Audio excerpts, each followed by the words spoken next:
Welcome to the intersection of technology, cybersecurity, and society. Welcome to ITSP Magazine. Knowledge is power, now more than ever.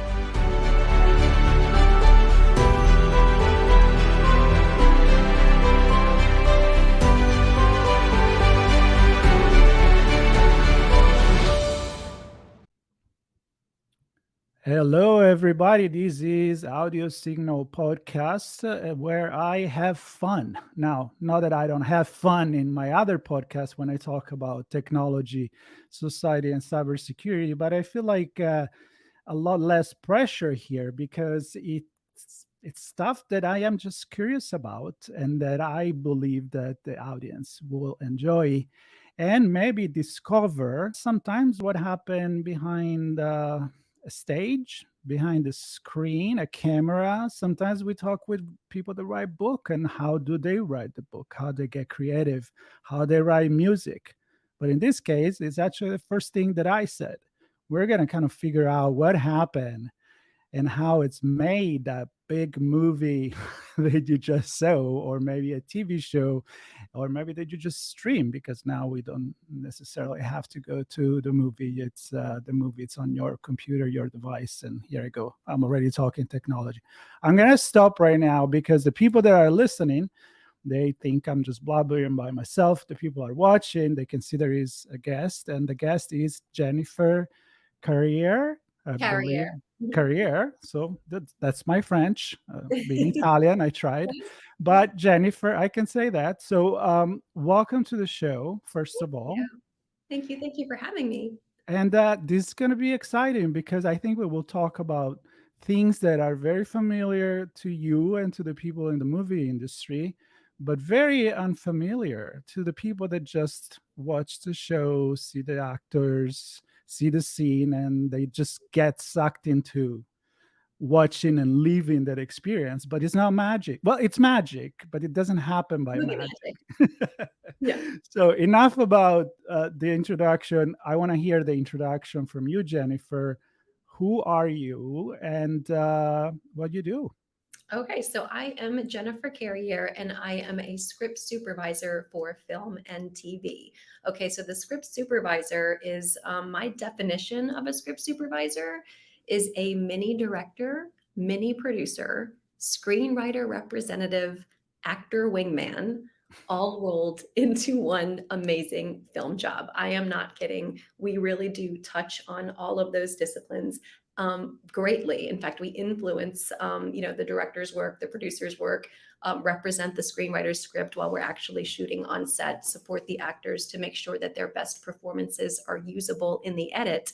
And then we represent the editor on set, creating a roadmap for cutting the film or TV episode to the director's liking. So the greatest compliment that I can receive from an editor in post is I showed the director my rough cut of the film or TV show, and they had no notes. They said, just tighten it up. Otherwise, it's spot on. Okay, so I get to represent all of those departments as a script supervisor. So set superhero is what script supervisors, truly are.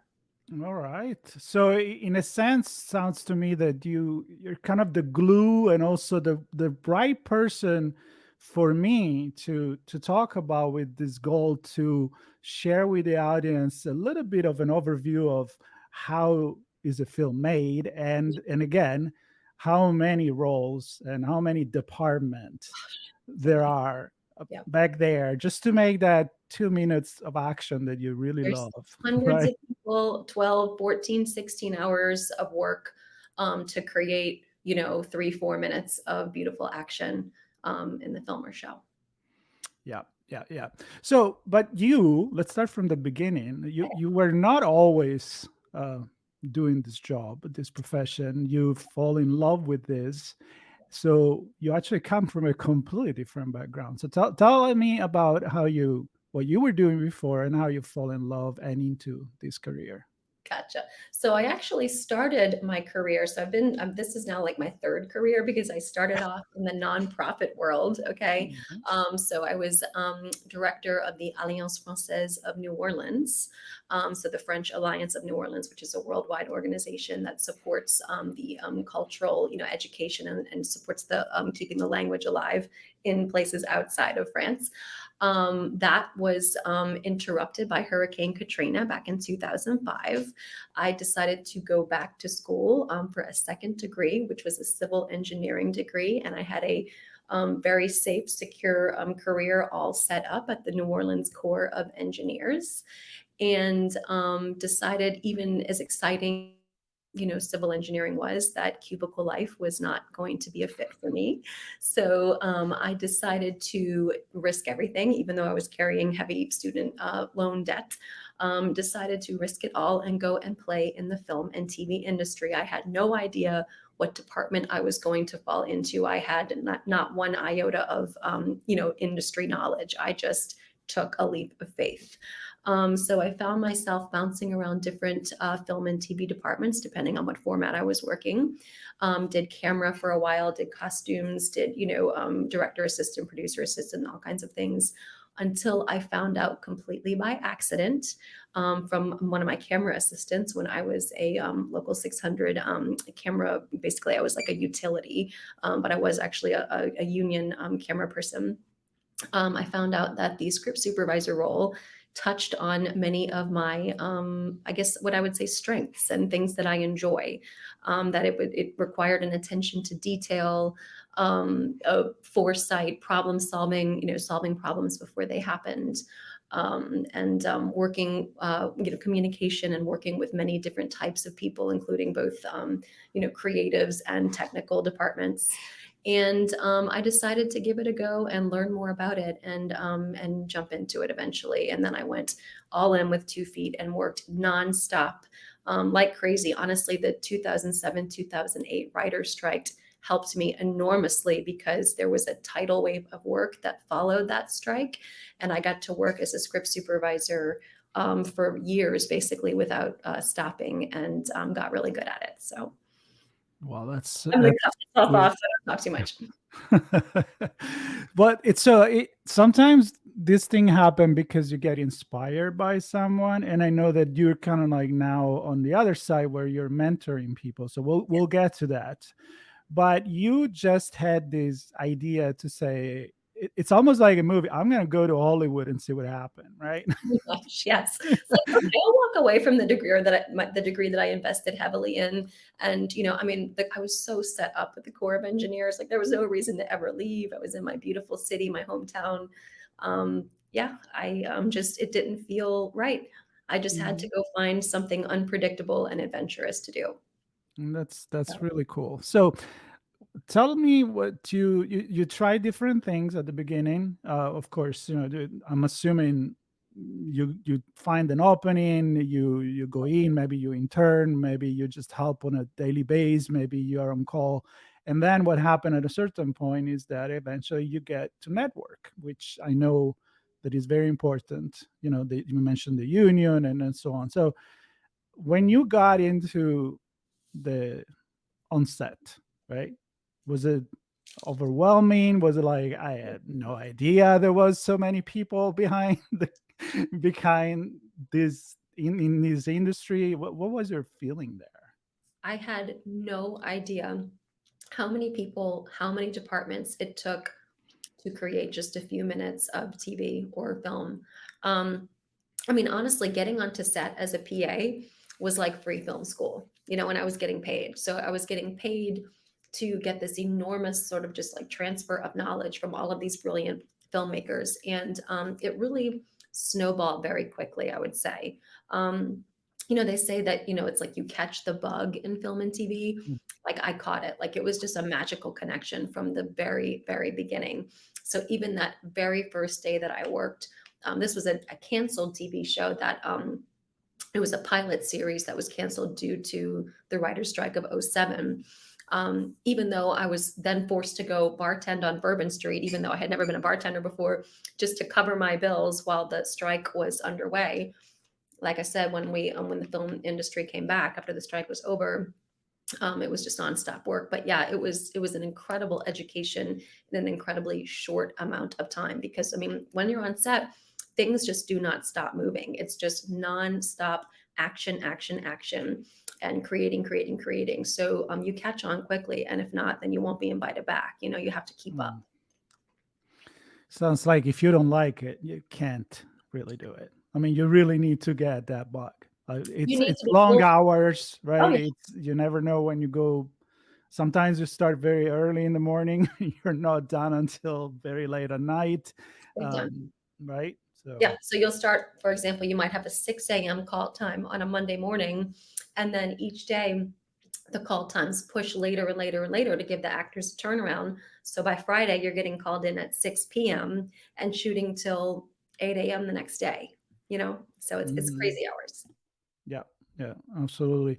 That's something that people don't really understand. So let's get into that. So I am very visual as a creative person too, and in my head I can see the movie, and then as I'm watching the movie or the TV show, I can kind of see this entire amount of people moving around with mics, with staging, with green screen, depending what you're doing, and whatever kind of set you have. You can be in the middle of a desert, or pretend to be in the middle of the desert. Maybe I've you're shot just in the middle of the desert. you have it. Okay, cool. So that's where I want to go. Like, Mm. give me kind of like this picture of maybe the most fun or the things that you prefer to kind of work on, Okay. why, and maybe give a visual picture of what happened in that particular set.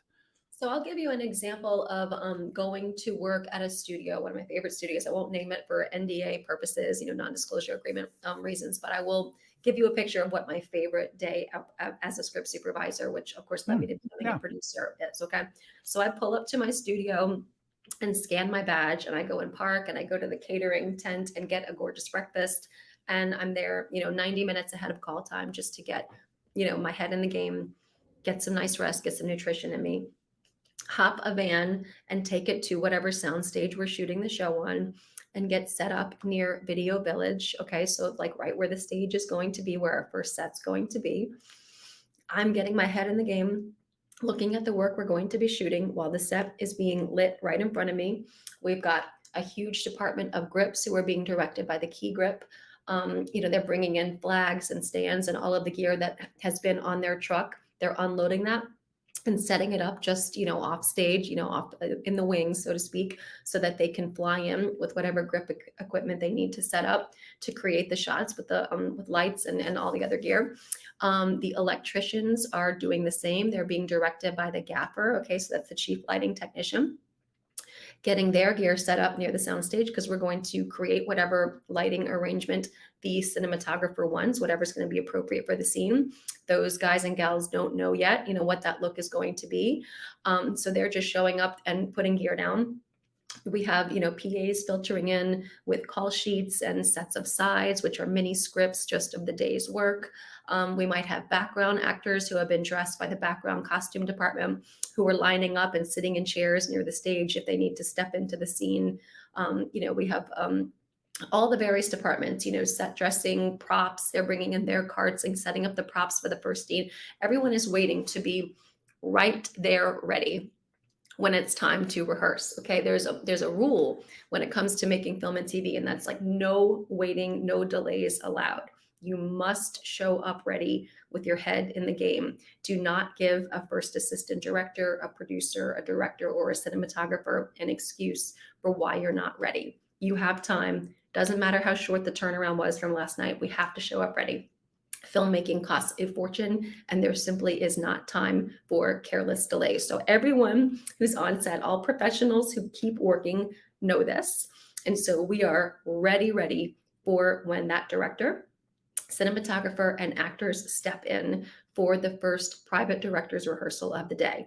That's my absolute favorite director's rehearsal, the very first one. So we all step into this quiet little creative space and decide how we're going to shoot the very first scene of the day. The director and actors are experimenting with blocking ideas. I'm helping keep them on track with, story notes or dialogue or action beats that they're, might miss or misinterpret or something. And keeping track of, the different blocking ideas until they finally decide on one. And then that's the one that we will rehearse one final time. And then we will invite all those other department keys to come step in and watch the rehearsal so they know what to expect during the shoot.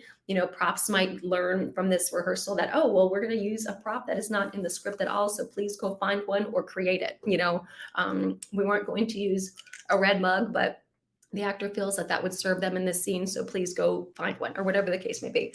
Hair, makeup, they might need to know that something is going to happen on stage that they were not anticipating, like maybe, a character intends to take off their hat and play with their hair and then put it back on, or whatever the case may be. So everyone has the marking rehearsal as their opportunity to get ready for what we're going to shoot in probably 10, 15 minutes or up to an hour, depending on how complicated it is to light.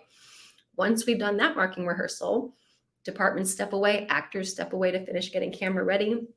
The director, cinematographer, and me, and sometimes the AD will talk about all the shots, all the angles that we need to tell the story of the scene.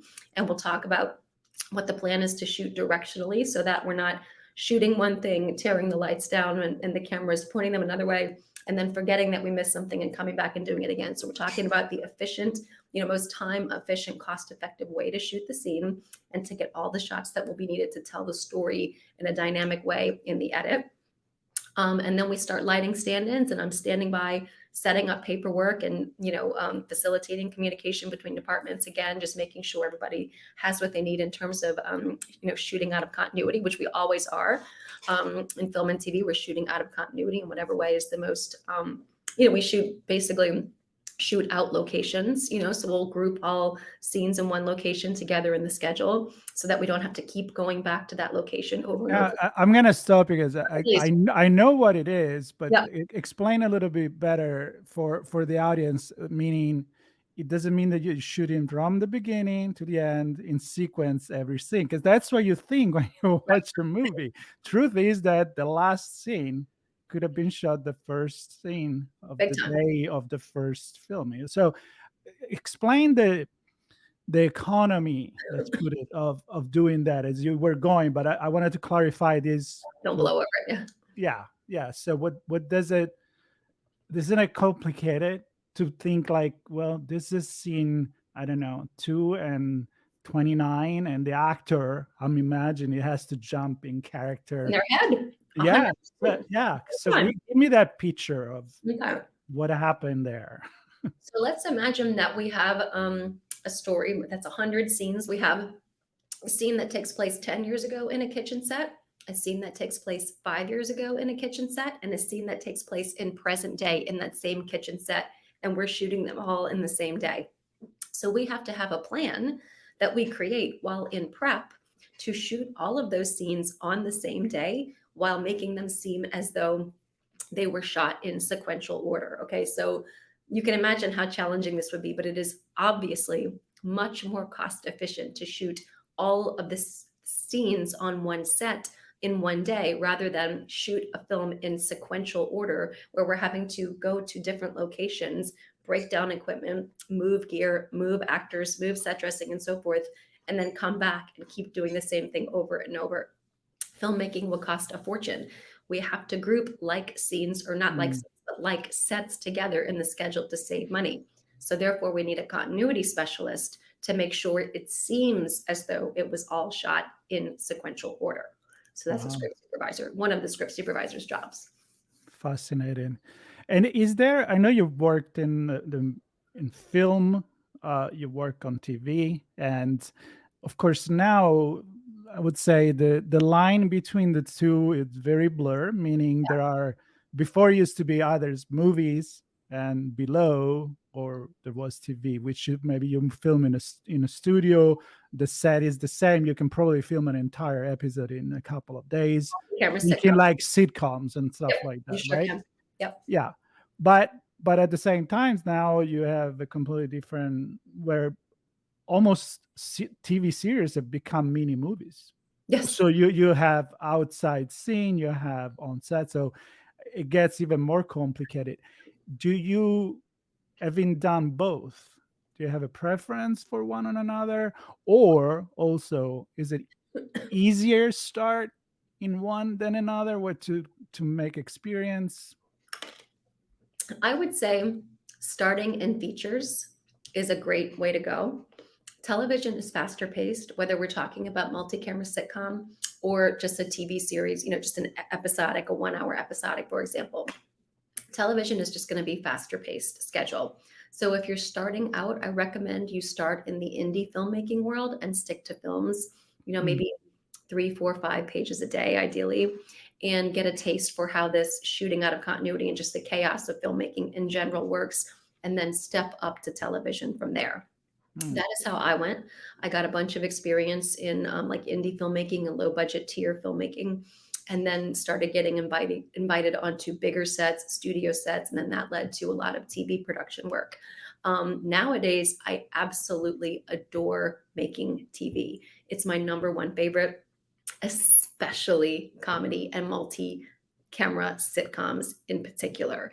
I still love sitcoms. Okay. I grew up on sitcoms. I love making sitcoms. I get to laugh my behind off all day long. Truly. I mean, it is like the most fun you can have on set.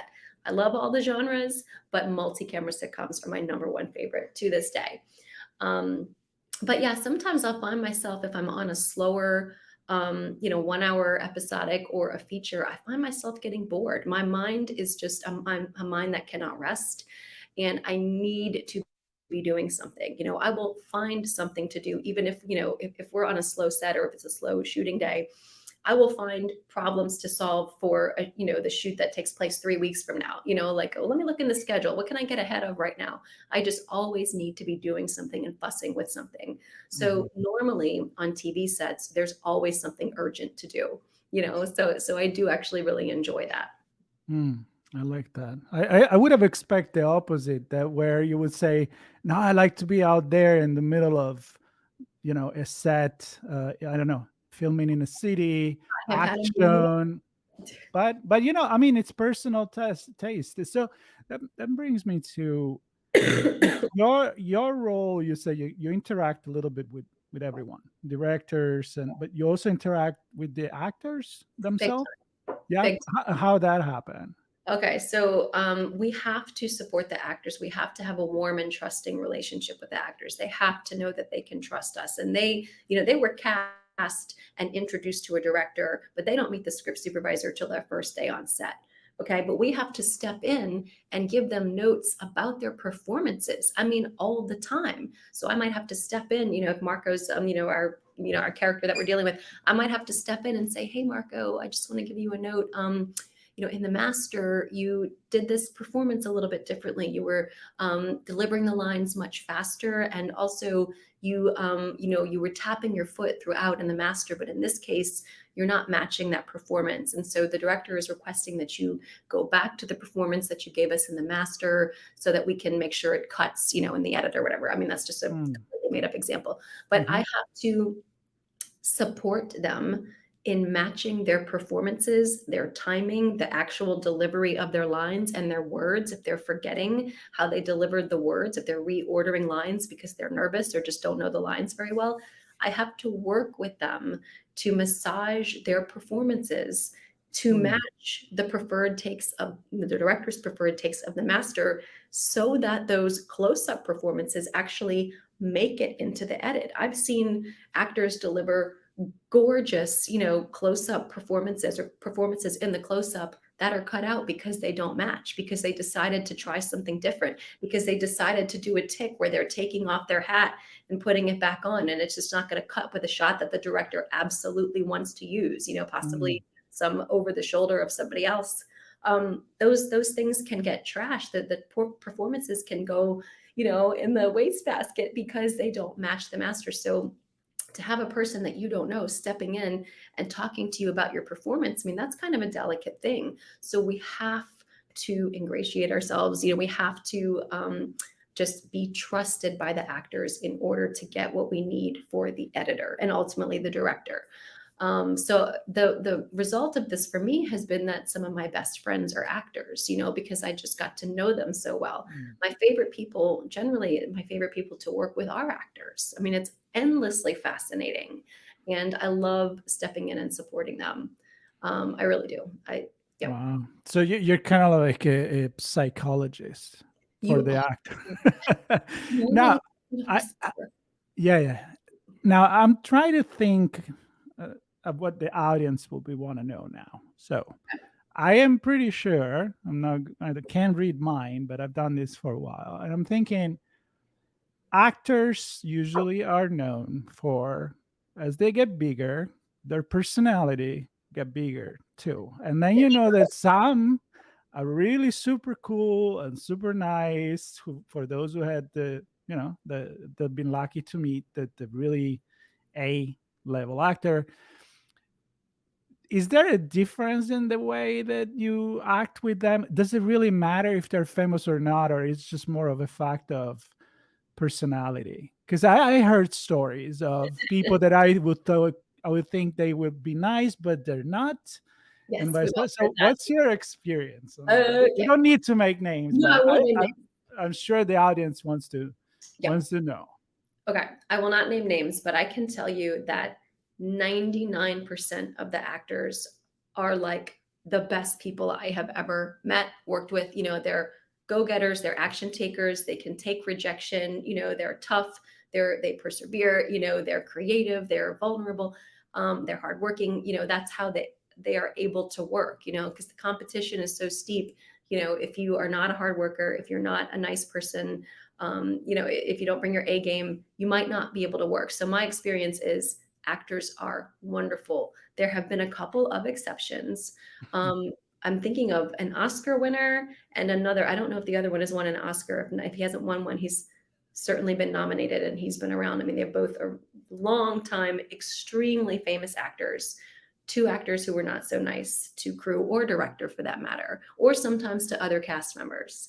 And my policy with people who don't treat other people nicely is to just not give a damn, just to be with kindness and do my job, and never, ever, ever, truly never be rattled by anyone who's just, got a bad attitude or is just an unhappy person.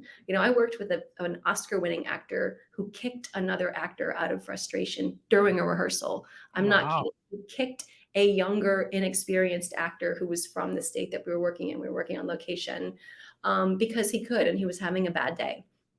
And That's it's cool. Not it's cool alert. No it's cool. pretty insane. It's only worth mentioning because it's so incredibly rare. I Mm, mean, I have to tell you, my actors tend to be my favorite people on set. so cool. Very cool.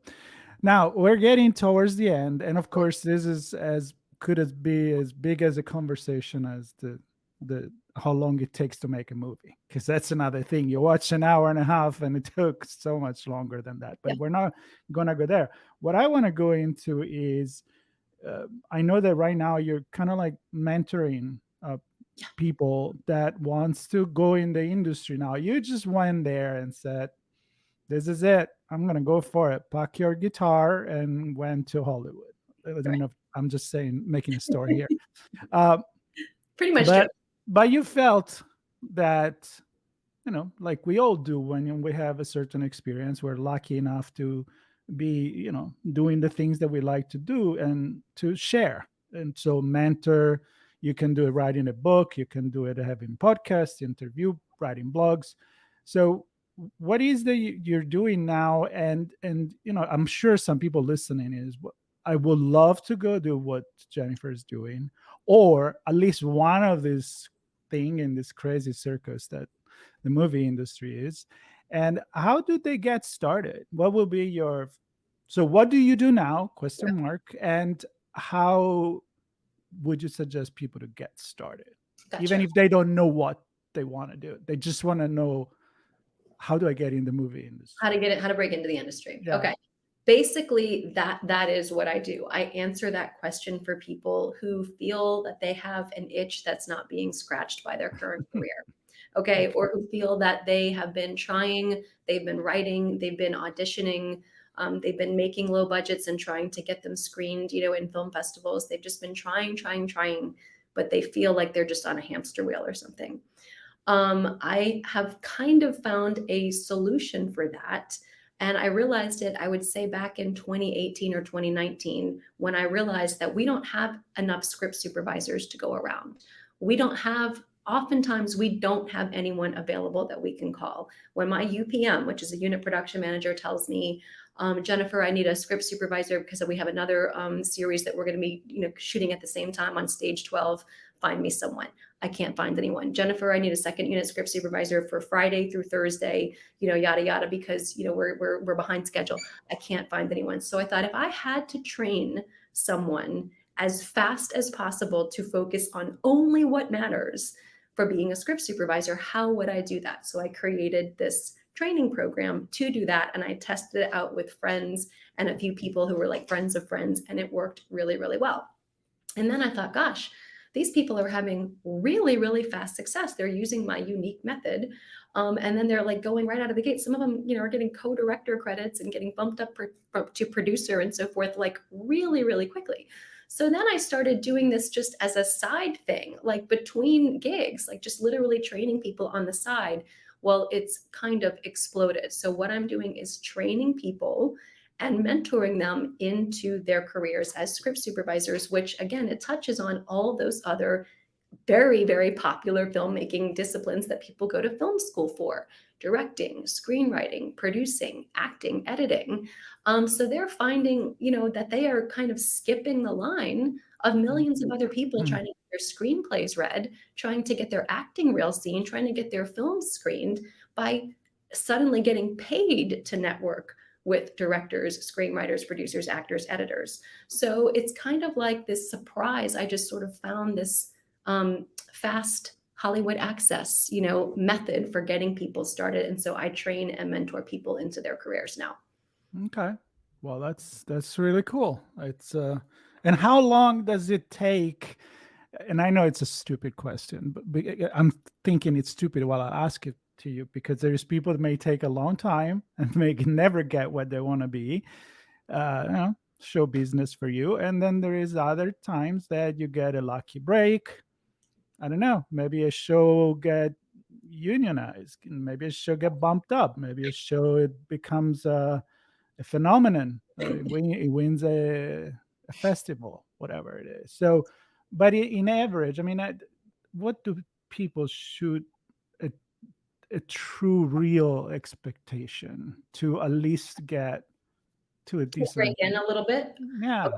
So this is sort of a unique phenomenon in my world of people, but my people are averaging 2 short films, like 2 student films, like volunteer opportunities, and then getting hired for features. And a number of them are getting bumped up from there because they're running circles around everyone else on set, because they learned my unique method, which is I've developed it because I do super, super high volume, fast paced television. And so I've had to cut all the fat and focus only on what matters. And that's what I train people to use, my unique method.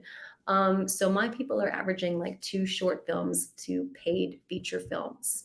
So it's unheard of, or I would say it's rare. But I just see it over and over and over. I mean, I've trained over 100 people, and I just continue to see it happen over and over. Wow. So it can happen a lot faster than you might think. Very cool. Very cool. Well, I could keep talking about this because I love the movie industry, and I like to know what's happening behind the scene. It makes me appreciate more what I actually see on the screen, whatever that is. And so I really enjoy this conversation with you. And yeah, and thank you for sharing with our audience a little bit of the magic of it's movie magic. And I do apologize for the coughing, everyone. It's okay. Of years, sorry. We're not heavy on editing, so I'm sure it's just what you will get in a normal conversation. It's gonna be there. No, maybe not as much, but I'll take care of it. What is important, though, Jennifer, and we'll say goodbye to the audience, is that the audience enjoy this. Maybe they get motivated to discover something new. maybe it's not the movie industry, but it's an incentive to go for what they want. If I you think don't need that to there be can be set, people good. right? You don't need to be set in your career. You can change. It's never too late. So many opportunities out there, and this really is one for if you have unrealized film dreams. If you're, if you have film dreams but you're not making money, you're not paying your bills making movies, I encourage you to seriously give it a try, because it works. It really works. There's a lot of opportunity. Cool. Then I encourage people to get in touch with you, because there will be notes, links to your profile, That's to your website on that's the show. And with that in mind, stay tuned. Hit subscribe, because that's what I do. I talk to people. So if you enjoy listening, just why not? Jennifer, thank you very much Thank again. you, Marco. Okay, bye. All right. Bye bye. We hope you enjoyed this conversation. If you learned something new and this story made you think, then share ITSP Magazine with your friends, family, and colleagues. If you represent a company and wish to associate your brand with our conversations, sponsor one or more of our columns. We hope you will come back for more stories and follow us on our journey. You can always find us at the intersection of technology, cybersecurity, and society.